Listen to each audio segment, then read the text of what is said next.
আচ্ছা, কালী পুজোতে বাজি পোড়ানোর সঙ্গে সঙ্গে জামা কাপড় ইভেন হাত পা পোড়ানোর অভিজ্ঞতা তোমাদের কাদের আছে বলো তো? আমি তো ছোটবেলায় বাজিতে চুলও পুড়িয়ে ফেলেছিলাম। যাই হোক, এই বয়সে এসেও কিন্তু তার কোনো কমতি নেই। এই বছরেও আমি বাজি পোড়াতে গিয়ে জামা কাপড় পুড়িয়ে ফেলেছিলাম। তো যাই হোক, কালী পুজো মানেই হচ্ছে আমাদের কাছে আলোর উৎসব। এবছর কিন্তু দুর্গা পুজোতেও এরকম লাইটনিং গেটগুলো চারিদিকে দেখছিলাম। আর কালী পুজোর তো এই থিমগুলো আমার ভীষণ ভালো লাগে। বিশেষ করে ওখানে দেখছিলাম কিছু বাচ্চা ভীষণ ভয় পাচ্ছিল। আর কালী পুজো উইদাউট ভোগ আমার কাছে তো ইনকমপ্লিট। বিশেষ করে এই প্যান্ডেলে প্যান্ডেলে দেওয়া ভোগগুলো। তোমাদেরও কি ভালো লাগে? হ্যাঁ গাইস, আমি এখনও আমার বাবা মার সঙ্গেই ঘুরতে বেরাই, ঠাকুর দেখতেও বেরাই, দুর্গা পুজো কালী পুজো। তোমরাও কি এখনও তোমার বাবা মার সঙ্গে ঠাকুর দেখতে বেরাও বা ঘুরতে বেরাও? আমার কিন্তু এটা খুবই ভালো লাগে। আর আমি এতটাই ল্যাদখোর যে 2024 পড়তে যায় এখন আমার মনে পড়েছে আমার কিছু ভিডিও পেন্ডিং রয়েছে, সেইগুলোকে আপলোড দিতে হবে। তো তাই ভাবলাম ফোনটাকে খালিই করে ফেলি। নিউ ইয়ারে নিউ ভিডিও আপলোড করব। তো তাই। আর 31st তো আমার কোনোই প্ল্যানিং নেই। তোমরা কি 31st প্ল্যানিং করে ফেলেছো?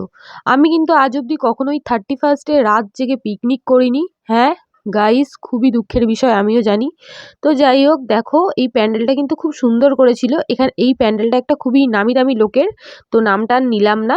তো তার জন্যই এত কিছু আয়োজন, এত কিছু অ্যারেঞ্জমেন্ট। তো দেখো আমি আর আমার বোন ম্যাচিং ড্রেস পরে নিয়েছিলাম, খালি কালারটা আলাদা।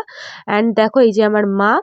তো যাই হোক গাইজ, আমার তো কালী পুজো দুর্গা পুজো মানে খুবই ভালো কেটেছে। আর এবছর একটু বেশিই আমি ঘুরেছি দুর্গা পুজোতেও কালী পুজোতেও। তো তোমরা কেমনভাবে এনজয় করেছিলে অবশ্যই আমাকে কমেন্টসে জানাও। আর আমার ভিডিওগুলো কেমন লাগছে আমাকে কিন্তু জানাতে ভুলো না। তোমরা এনকারেজ করলে আমারও ভিডিও বানাতে ভালো লাগবে। এই জায়গাটায় বিশাল থিম করে পুজো হয়, বাট এই বছরে ওখানে কোনো একটা প্রবলেম চলছিল, তো তার জন্যই ছোট্ট করে প্যান্ডেল হয়েছে। আর এখানে মেলাও বসে, মেলাটাও এবছরে ছোট করেই বসেছিল।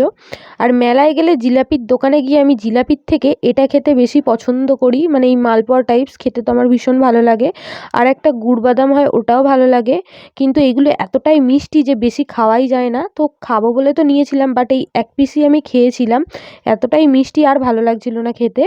আর তারপরে দেখো এই যে এখানে আমাদের স্কুল ছিল, তো স্কুলের সামনে এই দোকানটা। ছোটোবেলায় এগুলো খুবই খেতাম, বাট এখন কেন জানি এইগুলো খেতে একদমই ভালো লাগে না। মানে ইভেন আমি কোল্ড ড্রিঙ্কস খেতে অত পছন্দ করি না।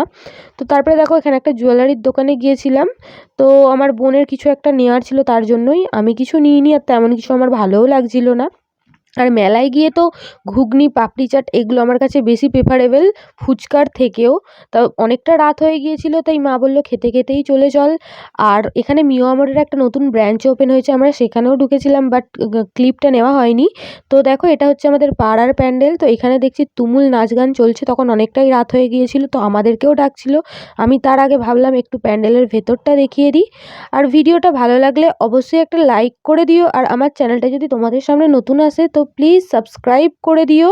আর কমেন্টসে জানাও আমার ভিডিও কেমন লাগছে।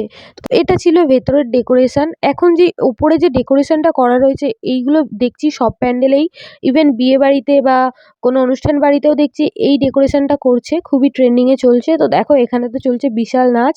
তো আজকের ভিডিওটা এখানেই শেষ করছি। টাটা, দেখা হবে অন্য কোনো ভিডিওতে, বাই।